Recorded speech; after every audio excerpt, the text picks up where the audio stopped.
I'm Aaron Lichtenberg, and I farm with Liz, my beautiful wife that is also an educator as well. She does double time. I just run the farm all year, and she goes from teaching all during the school year to then me letting me ruin her summers to run a small farm business.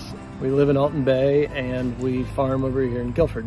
What we do now is predominantly cut flowers for local wholesale markets like florists, and then we also do for special events and weddings. Turns out Liz is a wonderful designer. What we did, which shouldn't be overlooked because it's a lot about what we still currently do, is we used to grow a lot of vegetables. You know, had the 100-member CSA, farmers markets, that kind of thing, the 16-week grind that so many people know.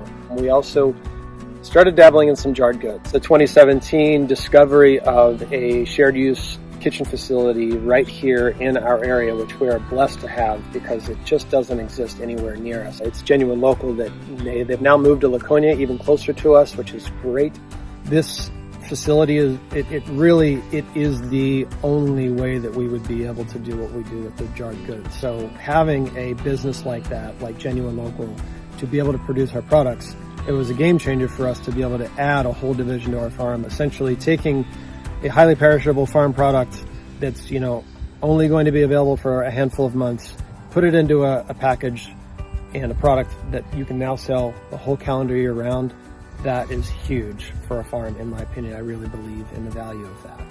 So we do specialty prepared goods and have a whole line of different like salsas, dressings, hot sauces, and things of that nature. Fast forward to now, there was a land use change back in 2019, and that was our last year doing the CSA and farmers market. We went from 1.5 acres like we did before, now down to 1/4 acre for cut flowers. Well, the challenges for us are probably not too dissimilar than so many other farms. If I were to boil it down to one word, it would be access.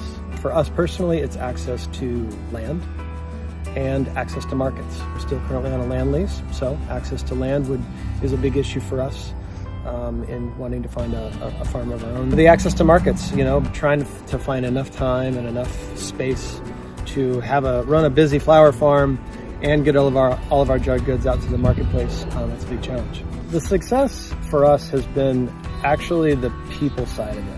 The cool thing about it is once you get out there into the marketplace, unfortunately we've had a lot of really good local businesses that have been very supportive of what we do. Businesses like Wayfair Coffee Roasters and Local Eatery, they've been very key at getting our stuff out there. And so once our jarred goods get into people's mouths, like our candied jalapenos, once you throw that on a pizza or a burger or something like that, it's end of story. We downscaled from 1.5 acres to 1/4 acre. I used to grow 1/4 acre of just jalapenos for the candied jalapenos. Not an option anymore.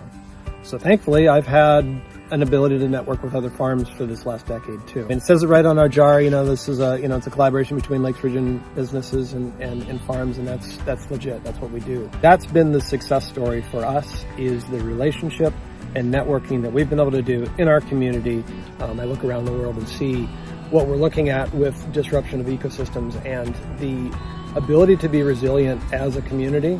There's no way that we are going to make it out the next 20 years without becoming more resilient through local community connections. That's why we participate in the local food system, is because that's our values.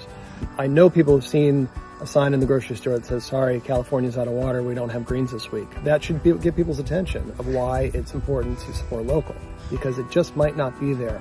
I think the pandemic maybe opened our eyes a little bit to the fact that there's maybe a situation where something might just not be there. We need to keep on that track if we have any hope.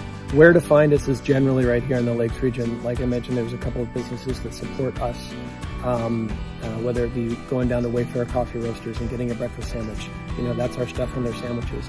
Going to Local Eatery and if you eat a pizza pie that has some tomato sauce on it, they've worked with us to have a private label tomato sauce just for them. So you're supporting us by supporting those local businesses. Just recently heard an interview with historian Robin D.G. Kelly. He likes to use the word struggle because that's what it is. It's a struggle, but it's a struggle with your local community, because that's how we are going to struggle through this together.